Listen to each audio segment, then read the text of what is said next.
how's it going? We're here today looking for Maggie Peterson.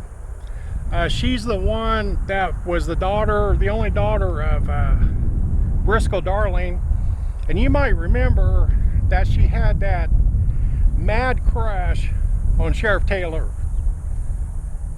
You know, she'd run up and throw her arms around Sheriff Taylor, and Mr. Darling would say, "Sheriff, get your hands off my daughter."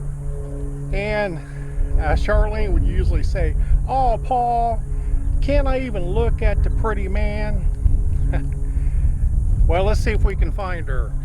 One of my favorite episodes, I guess, is the first one that the Darlings were in. That's when they came to town in the old jalopy, and their radiator was overheating. So Mr. Darling, he pulls up, and downtown there, Mayberry, he pulls up and starts getting water out of the horse trough. Sheriff Taylor comes up to him and it says, "Hey, you're violating a city ordinance." And Mr. Darling says, "Who are you?" And he says, "Well, I'm the sheriff." And Briscoe Darling says, "Well, more power to you," and just keeps right on filling his radiator. I remember when I was in grade school, actually junior high too, getting out of school about 3:30 and just getting home as fast as I can because the reruns start at 4 o'clock, Andy Griffith Show. Now, here, this might surprise you. The Darlings were only in 6 episodes. 6. From 1963 to 1968. That's about one a year. It just seems like they're in a lot more shows than that. It just doesn't seem... Anyway. So, Charlene... Here we go, Charlene.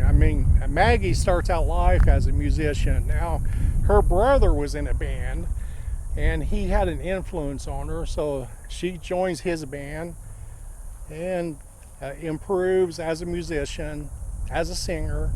And the next thing she does is she joins the Ernie Mancini band, or trio, the trio. And they're traveling around, they're traveling the country, having some success. And they started doing shows in Las Vegas, Reno, Lake Tahoe.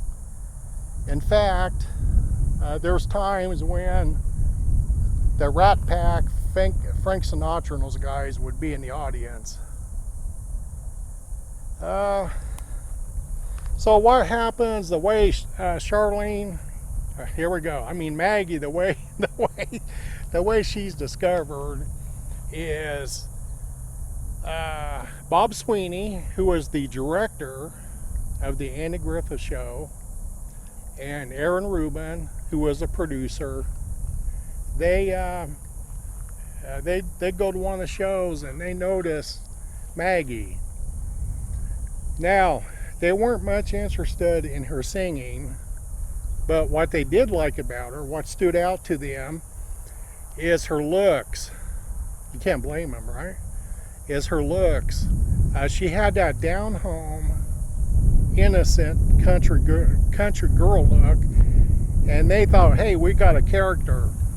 We got a Mayberry town character right here. Let's bring her in. Let's bring her in.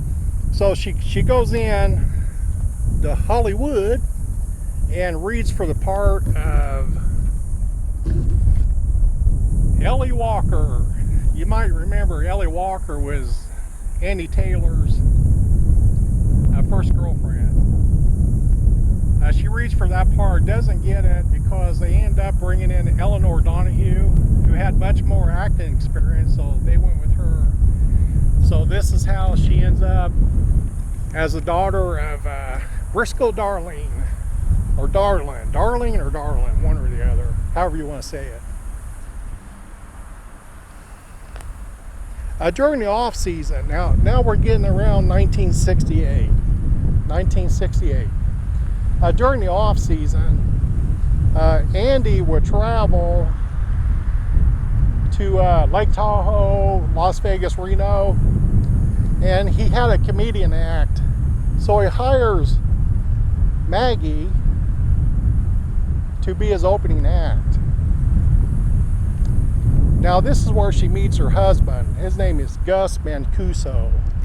His nickname's Gus. I think his first name's Ron, or I think it might be Ron. So this is where she meets him. He's a bass, plays the bass in a house band. So they fall in love, and however, it took them about 10 years to get married. They get married in 1978, end up in Los Angeles, where she's doing local commercials, public relations, promotions, and such. They're there for several years, and then her and Gus decide to move to Las Vegas, and that's how she's in this area. She works as a scout, a location scout for film and television, where they can come to town and do their movies and so on. Now at this point, Gus, his health starts to decline. He ends up getting Alzheimer's, and now Maggie is his full-time caregiver. The finances are running low. You can imagine she's not getting any Mayberry royalties. Just really didn't make a whole lot of money as an actress, sadly. She deserved more.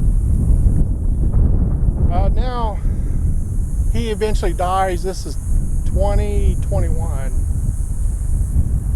And now Maggie's on her own, and her health is failing fastly.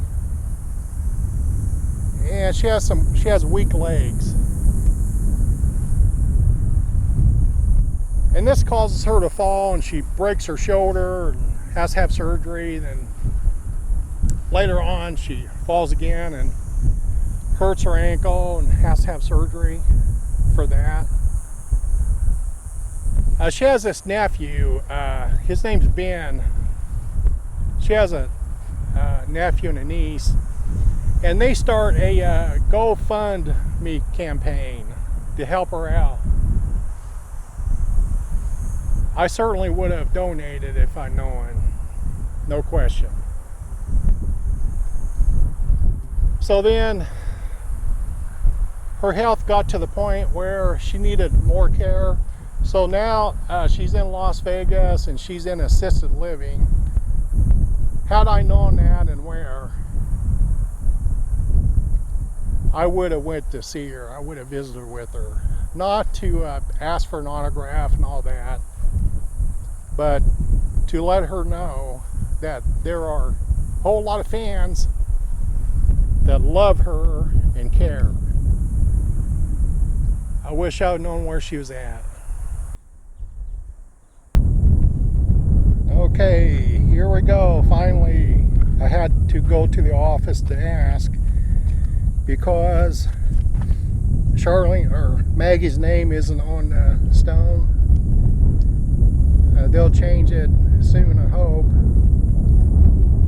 But he went by Gus. His name is Ronald B. Mancuso. Went by Gus. Looks like he was a corporal in the United States Army. Looks like he died close to Christmas, right before Christmas of 2021. That had to have been rough.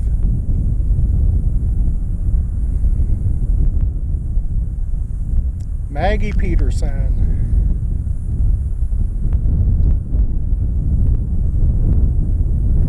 We all need to be remembered.